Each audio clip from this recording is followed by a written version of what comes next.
daming tao. Swerte natin kung makalapit tayo doon sa banda ron. Napakaraming tao. Doon pa naman maganda magkuha ng video. Pero dito, sinusubukan ko ng mag-video kasi baka doon masyadong mataas yung mist ng tubig na nag-evaporate dahil dun sa waterfalls. Ayan o, kita-kita nyo naman siguro.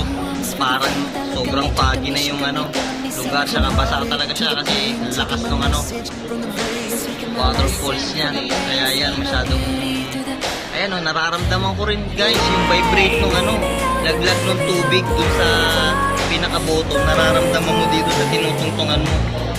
Which is, safe pa rin naman kasi matagal na itong nagawa eh. Kaya nag-build na nila ito ng kumbaga sa extreme na nila ito precaution sa sa safety ng mga tao, mga tourist na nagpupunta dito. Sobrang dami.